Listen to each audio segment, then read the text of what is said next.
2017년 가을 장로들과 책임 형제들을 위한 국제훈련 메시지 7번에 왔습니다. 제목은 교회의 신분, 그리스도의 몸입니다. 이번 주부터는 메시지 7번, 다음 주에 8번, 메시지 9번은 교회의 신분에 관한 것입니다. 먼저 메시지 7번은 그리스도의 몸을 말하고, 메시지 8번은 새 사람을 말하며, 메시지 9번은 그리스도의 배필, 곧 신부를 말하고 있습니다. 이 그리스도의 몸은 반드시 건축되어야 하고, 새 사람은 출현되어야 하며, 그리스도의 배필인 신부는 예비되어야 합니다. 다시 한번, 이 그리스도의 몸은 반드시 건축되어야 하고, 새 사람은 출현, 곧 나타나야 하며, 그리스도의 배필인 신부는 예비되어야 합니다. 특별히 우리는 메시지 7번에서 이 그리스도의 몸은 반드시 건축되어야 합니다. 그리스도는 그분 자신을 표현하는 건축된 몸이 필요합니다. 건축된 그리스도의 몸이 바로 그리스도의 몸의 실제입니다. 하나님은 그리스도로 충만되어진 몸을 얻기를 갈망하십니다. 그리스도의 몸인 이 교회는 바로 하나님과 사람의 연합의 확대라는 것입니다. 우리가 사복음서를 자세히 읽어보면 이 복음서의 내용은 하나님과 사람의 연합인 머리이신 그리스도를 산출한 것을 볼 수 있습니다.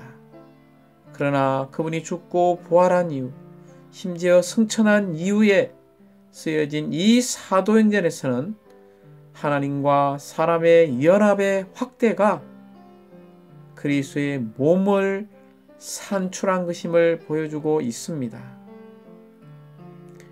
하나님께서 사람 예수님 안에 연합되셨을 때 이 예수님은 바로 몸의 머리가 되셨습니다.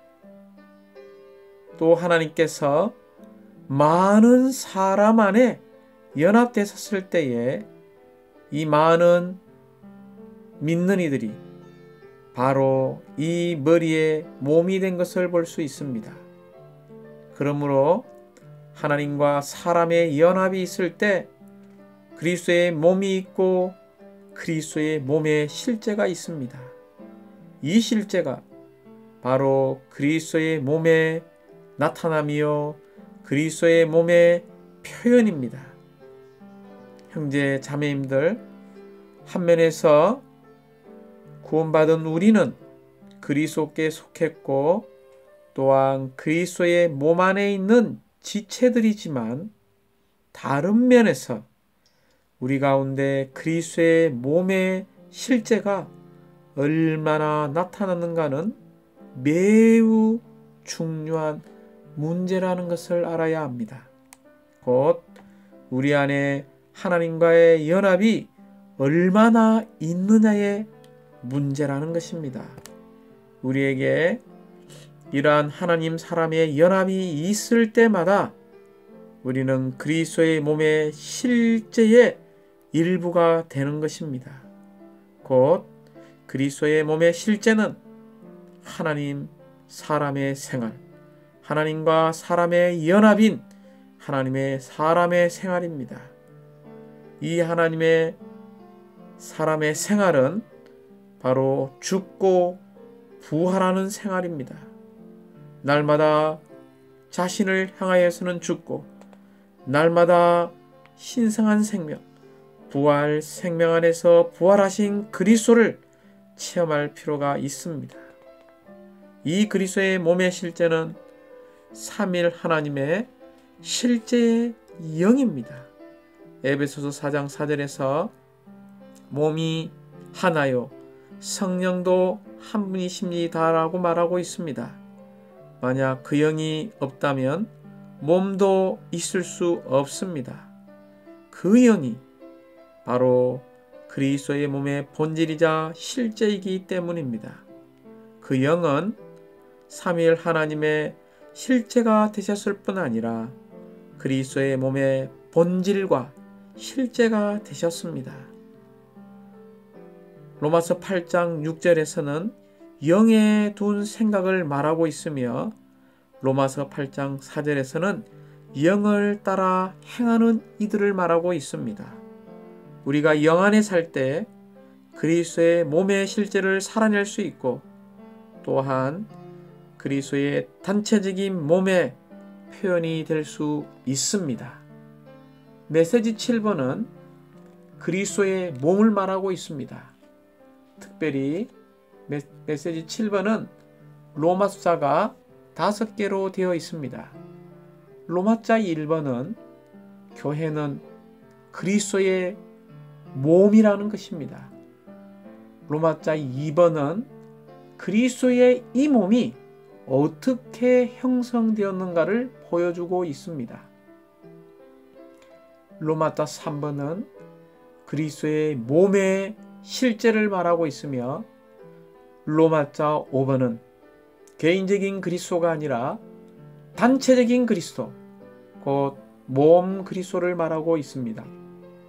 마지막 로마자 5번은 우리가 이런 그리스도의 몸에 관한 것을 보았다면 실질적으로 이러한 그리스도의 몸을 건축하기 위하여 집회하고 봉사하는 성경적인 길을 실행할 필요가 있다는 이 메시지의 부담입니다. 이제 로마자 1번은 이 교회가 그리스도의 몸임을 보여주고 있습니다. 특별히 에베소서 1장 22절부터 23절은 또 하나님은 만물을 그리스도의 발 아래 복종시키시고 그리스도를 만물 위에 머리가 되게 하시어 교회에게 주셨습니다. 교회는 그리스도의 몸이요 만물 안에서 만물을 충만케 하시는 분의 충만입니다라고 말하고 있습니다. 이 에베소서 1장 23절을 읽어볼 때에 교회가 그리스도의 몸이라는 것을 계시하고 있습니다. 교회는 어떤 조직체가 아니라 유기적인 몸입니다. 이 몸은 머리의 표현을 위해 거듭나 하나님의 생명을 얻은 모든 믿는 이들로 구성됩니다. 몸은 머리의 충만이며 충만은 머리의 표현입니다. 만물 안에서 만물을 충만케 하시는 분이신 그리스도는 그분의 충만인 몸을 필요로 하십니다. 이 몸이 바로 그분의 충만인 그분의 교회입니다. 이 교회는 그리스도의 몸이며 그리스도는 교회의 머리이십니다. 그리스도와 교회, 이 둘은 하나로 연합되고 연결되어 그리스도는 내적인 내용이 되시고 교회는 외적인 표현이 됩니다. 그러므로 이 교회가 그리스도의 몸이라고 할 때 먼저 우리가 기억해야 될 것은 유기적인 몸이라는 것입니다. 이 유기적인 몸에는 어떤 체계나 어떤 조직이 없습니다. 오직 하나님의 생명으로 거듭나서 하나님의 생명을 얻은 이 모든 믿는 이들로 구성된다는 것입니다. 또한 이 그리스도의 몸은 머리의 충만이며 이 충만이 바로 머리의 표현이라는 것입니다. 그러므로 하나님은 이 충만한 그리스도의 몸을 얻기를 갈망하십니다. 이 교회와 그리스도는 비밀하고 우주적인 위대한 한 사람일 뿐만이 아니라 한 몸임을 찬양합니다. 로마자 2번은 그리스도의 몸의 형성을 보여주고 있습니다. 특별히 에베소서 4장 10절에서 내려오셨던 그분은 모든 것을 충만하게 하시려고 모든 하늘들 위로 올라가신 바로 그분이십니다 라고 말합니다. 그리스도는 육체되심을 통해서 하늘에서 이 땅에 내려오셨고 사람이 되셨습니다. 그런 다음 그리스도는 십자가에 못 박히셨고 또한 음부로 더 아래로 내려가셨습니다. 그리고 3일 후에 그분은 음부에서 부활하여 다시 땅으로 올라오셨고 이제 그분은 하늘까지 승천하셨습니다. 주님은 사람이 되어 내려오시고 죽고 부활을 통해 생명을 주시는 영이 되어서 올라가셨습니다. 그분의 이러한 내려오심과 올라가심을 통해서 모든 것을 충만케 하십니다. 곧 그분은 죽음과 부활을 통과하신 다음에 지금은 이 주님이 그 영이 되셨습니다. 우리 하나님은 가정을 거치시고 완결되셔서 생명 주는 영이 되셨습니다. 부활하신 날 저녁에 주님 자신을 그분의 제자들 안으로 불어넣으셨습니다. 이것은 본질적으로 그들의 제자들의 존재를 위해 제자들의 생활을 위해 제자들 안으로 들어간 것입니다. 또한 오순절 날에 주님은 생명 주시는 영으로서 이 120명의 모든 성도들을 그 영 안으로 침례를 주셨습니다. 이렇게 해서 한 몸이 형성된 것을 찬양합니다. 그러므로 요한복음 20장에서는 그리스도의 몸의 교회의 영적인 존재를 위해서 그 영에 불어 넣어지심이 있고 오순절 날에는 그 영으로 침례 주심으로 말미암아 공식적으로 그리스도의 몸이 형성되었습니다. 사랑하는 형제자매님들, 우리 안에는 놀라운 그분의 숨이 있고 또한 우리의 밖에는 바람이 있습니다. 곧 그리스도의 몸은 그 영의 불어 넣으심과 그 영의 침례를 통해서 몸이 형성되었습니다. 다시 한번 우리는 그리스도의 몸이 어떻게 형성되었는지를 분명히 볼 필요가 있습니다. 먼저 부활 안에서 과정을 거치신 3일 하나님은 그분의 선민 안으로 일해 넣어지셨습니다. 그 다음 그리스도의 승천 안에서 과정을 거치신 3일 하나님의 완결이신 모든 것을 포함하신 복합되신 영께서 그분의 선민 위에 내려오셨습니다. 그 결과 그들 안에는 과정을 거치신 3일 하나님의 체현이 계시고 그들 위에는 완결되신 영께서 계십니다. 이런 식으로 그들은 그리스도의 몸이 되었습니다. 그리스도의 몸은 바로 과정을 거치신 3일 하나님과 변화된 세 부로 된 사람들의 연합을 통해 산출된 한 실체입니다. 이것이 교회입니다. 그러므로 사랑하는 형제자매님들, 이 그리스도의 몸의 형성은 본질적인 영의 넣어지심과 경륜적인 영의 내려오심, 곧 쏟아 부으심에 의해서 형성되었습니다. 우리 안에 그리스도께서 계시고 이제는 우리 위에 그 영께서 계십니다. 과정을 거치시고 완결되신 3일 하나님과 변화된 새 부분으로 된 사람의 연합이 바로 그리스도의 몸입니다. 이제 이 로마서 3번은 그리스도의 몸의 실제를 보여주고 있습니다. 먼저 실제는 무슨 뜻입니까? 실제란 사람들과 사물들의 참된 상태를 말합니다.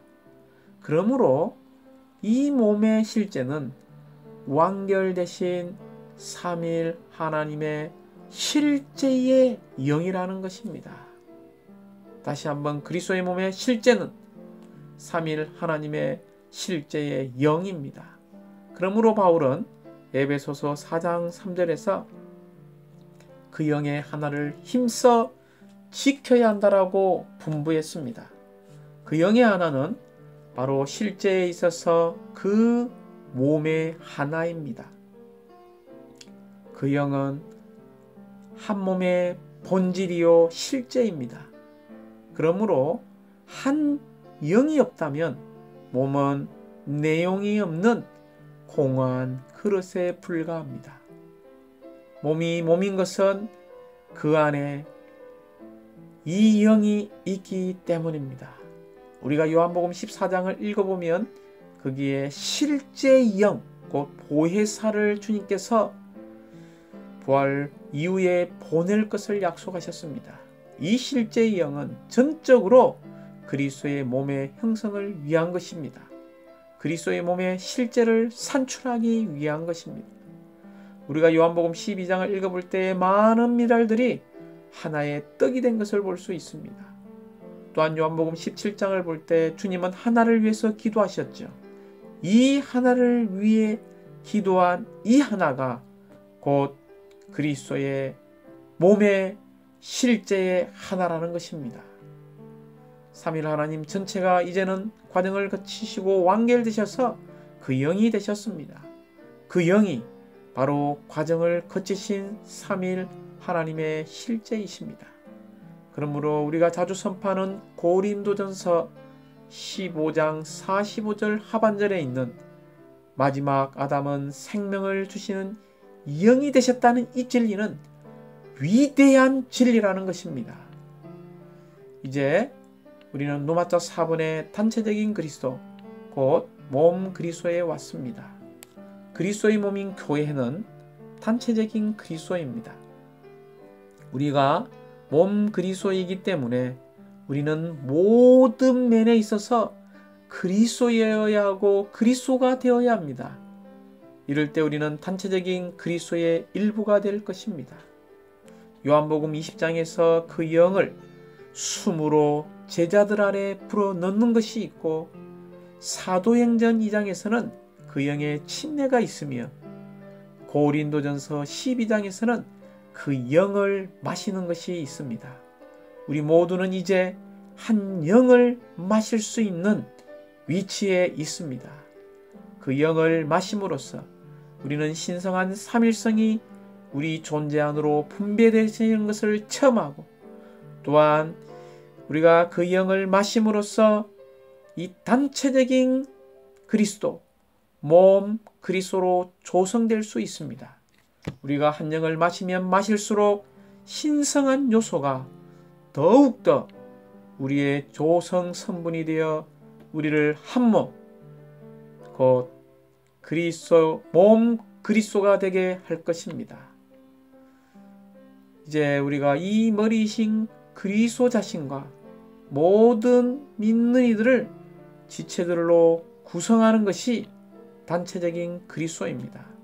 이것은 마치 포도나무가 줄기뿐 아니라 가지들까지 포함하는 것과 같이 이제 지체들이 그리스도로 조성되어 그분의 생명과 본성을 소유함으로써 이 교회는 그리스도의 몸, 단체적인 그리스도가 될 수 있게 되었습니다.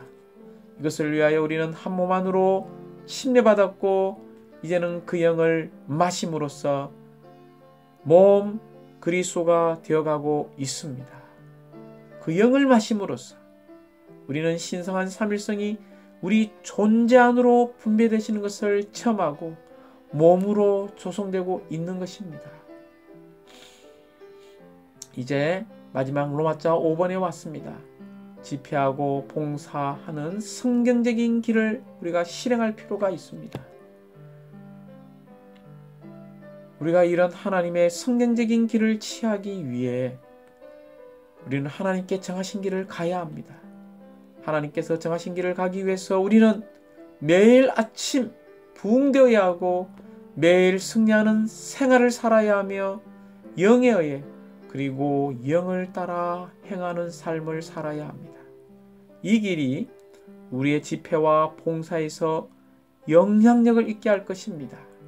이런 영향력이 있으려면 우리는 또한 주님과 매일 매 시간 중단되지 않는 교통을 가져야 합니다. 우리가 주님을 누리고 그분의 풍성을 공급받으려면 우리는 하루를 시작할 때부터 사랑하는 주 예수님의 이름을 부름으로 시작하고 그분의 말씀을 기도로 읽고 주님을 접촉해야 합니다. 또한 우리는 때를 얻든지 못 얻든지 온종일 그분을 사람들에게 말해야 합니다. 집회하고 봉사하는 성경적인 길을 위하여 이러한 삶을 사는 것은 분명 우리에게 항상 대가를 지불할 것을 요구합니다. 우리가 집회를 위해서 마땅히 가져야 할 7가지의 훈련 항목이 있습니다. 우리가 건강하고 살아있고 신선하고 활력이 가득한 집회가 되기 원한다면 첫 번째, 우리는 성령과 기쁨으로 충만해야 합니다. 두 번째, 영을 따라 살고 행해야 합니다. 세 번째, 말씀이 우리 속에 풍성히 거해야 합니다. 네 번째, 항상 주님을 말해내는 사람이 되어야 합니다. 다섯 번째, 시와 찬송과 영적인 노래에 익숙한 사람이 되어야 합니다. 다섯 번째, 대가를 지불하여 말하는 것을 준비할 필요가 있습니다. 마지막 7번째, 영을 사용하고 생명 안에 활력을 가진 사람이 되어야 합니다. 우리는 마태복음 16장 18절 위대한 주님의 이 예언을 기억할 필요가 있습니다. 내가 그대에게 말합니다. 그대는 베드로입니다. 내가 이 반석 위에 내 교회를 건축할 것이니 음부의 문들이 교회를 이기지 못할 것입니다. 내 교회를 건축하겠다는 이 위대한 하나님의 예언이 성취되려면, 주님의 예언이 성취되려면 우리는 특별히 교회 생활 가운데서 3가지를 회복할 필요가 있습니다. 먼저 고린도전서 14장 6절이 회복되어야 하고, 두 번째는 히브리서 10장 24절부터 25절이 회복되어야 하며, 세 번째는 에베소서 4장 16절의 말씀이 회복되어야 합니다. 먼저 고린도전서 14장 26절은 형제님들, 그러면 어떻게 해야 하겠습니까? 여러분이 함께 모일 때마다, 우리가 함께 모일 때마다 각 사람이 가지고 있고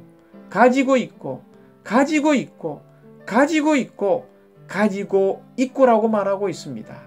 곧 각 사람이 찬송시를 가지고 있어야 하며, 두 번째는 가르침을 가지고 있어야 하며, 세 번째는 계시를 가지고 있어야 하며, 또한 우리는 다른 언어들, 통역들을 가지고 있어야 합니다. 이 모든 것들은 다 몸을 건축하기 위해서 해야 합니다. 그러므로 우리는 집회 올 때 각 사람, 모든 사람이 무언가를 가지고 와야 합니다. 또한 히브리서 10장 24절부터 25절은 우리 자신의 모임을 포기하지 말라고 이야기하고 있습니다. 정말 우리는 서로 관심하고 사랑함으로 격려하기 원합니다. 우리 자신의 모임을 포기하지 않기 원합니다. 세 번째, 에베소서 4장 16절은 온몸은 그분에게서 나온 그 풍성한 공급을 해주는 각 마디를 통하여, 그리고 각 지체가 분량에 따라 기능을 발휘하는 것을 통하여 함께 결합되고 함께 짜입니다. 그래서 몸이 자람으로써 사랑 안에서 스스로 건축되는 것이라고 말하고 있습니다. 여기에서 모든 지체가, 각 지체가 그들의 분량에 따라 기능을 발휘하는 것을 회복할 필요가 있습니다. 우리는 신약에서 보여주는 이러한 길에 따라서 교회를 건축하기 원합니다. 조금 전에 이야기한 고린도전서 14장 26절과 히브리서 10장 24절부터 25절, 특히 이 두 분의 말씀과 에베소 4장 16절의 말씀이 성취될 때에 그리스도의 몸인 교회는 건축될 것입니다. 우리가 모일 때마다 각 사람은 가지고 있고 우리 자신의 모임을 포기하지 않으며 각 지체의 분량에 따라 몸의 지체로서 살아있는 유기적인 지체들로서 모든 성도들이 기능을 발휘한다면 주님의 갈망인 그리스도의 몸의 유기적인 건축이 이루어질 것입니다. 주님을 찬양합니다. 아멘.